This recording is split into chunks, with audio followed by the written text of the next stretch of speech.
बढ़ेंगे आगे। प्रधानमंत्री नरेंद्र मोदी पर दिए गए आपत्तिजनक बयान के बाद मालदीव तुरंत बैकफुट पर आ गया है। जिस तरह से विवादित बयान को लेकर मालदीव कार्रवाई कर रहा है और एक के बाद एक माफी मांगी जा रही है, ये सब यूं ही नहीं। दरअसल भारत हमेशा से मालदीव की जरूरत रहा है। तो चलिए आपको बताते हैं कि ऐसे वो कौन कौन से अहम मौके रहे जब भारत ने मालदीव का साथ दिया है। ग्राफिक्स के जरिए हम आपको समझाने की कोशिश करते हैं। साल 1965 भारत मालदीव की आजादी के बाद उसे मान्यता देने और उसके साथ डिप्लोमेटिक रिलेशन स्थापित करने वाला जो पहला देश उनमें से एक था। 1988 के तख्ता पलट के प्रयास के दौरान भारत ने तुरंत ही मालदीव की सहायता की थी। तो लगातार भारत वहां मदद का हाथ पहुंचाता रहा है। 2004 में जब सुनामी आई थी, उसके दौरान भी मालदीव की सहायता करने वाला भारत ही पहला देश था। दिसंबर 2014 में माले में जल संकट के दौरान सहायता करने वाला भी भारत पहला देश बना था। पड़ोसी देश भारत है।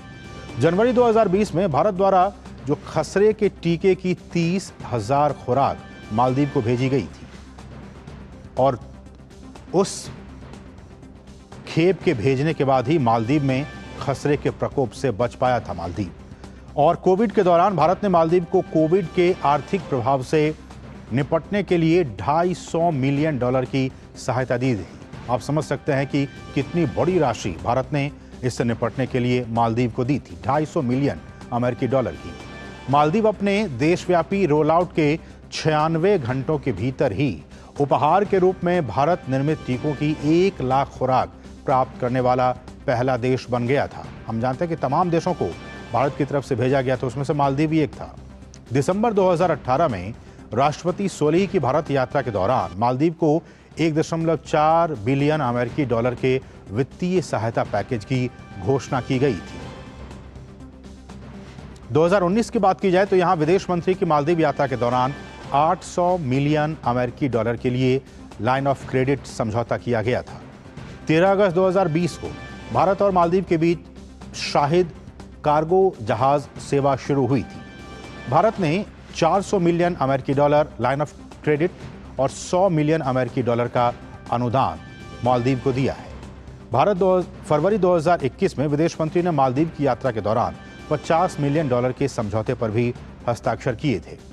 विदेश मंत्री ने मालदीव के लिए खेल के बुनियादी ढांचे के लिए भी $40 मिलियन की LOC की घोषणा की थी।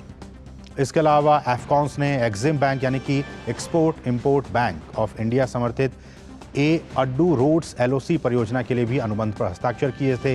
वहीं HICDP योजना के तहत केंधी कुलहुदू में मछली प्रसंस्करण संयंत्र का भी समर्थन और उसके निर्माण के लिए एक समझौता ज्ञापन पर हस्ताक्षर भारत और मालदीव के बीच किया गया था। साथ ही अगस्त 2022 में मालदीव में बुनियादी ढांचा परियोजना के वित्त पोषण के लिए भी भारत ने मदद किया था और $100 मिलियन की ऋण सुविधा का मालदीव को विस्तार मिला था। तो चाहे वो इंफ्रास्ट्रक्चर की बात हो या फिर बुनियादी जो बाकी सुविधाएं हैं, दूसरे लैंडिंग क्राफ्ट असॉल्ट यानी कि LCA की आपूर्ति भारत से की गई थी मालदीव की तरफ से। मालदीव राष्ट्रीय रक्षा बल को 24 उपयोगी वाहनों का उपहार भारत की तरफ से दिया गया था गिफ्ट के तौर पर। अक्टूबर 2022 को भारत ने $100 मिलियन की पूरक लाइन ऑफ क्रेडिट का आदान प्रदान किया था। तो ये कुछ आंकड़े हैं जिनको कि समझना बहुत ज़रूरी है हमारे और आपके लिए भी और मालदीव के लिए भी। और इसलिए भी उनके तीनों मंत्रियों की तरफ से जब ये ऐसा बयान आया, तीनों को सस्पेंड कर दिया गया और उसके बाद से माफ़ी मांगी गई।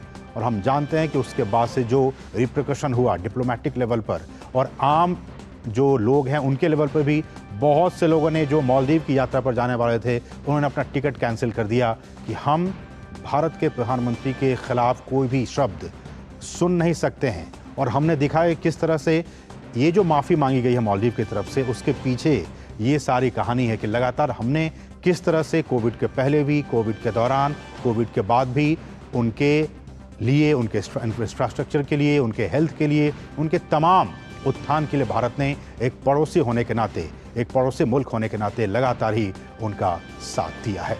बढ़ेंगे आगे। और प्रधानमंत्री नरेंद्र मोदी ने समुद्र तटीय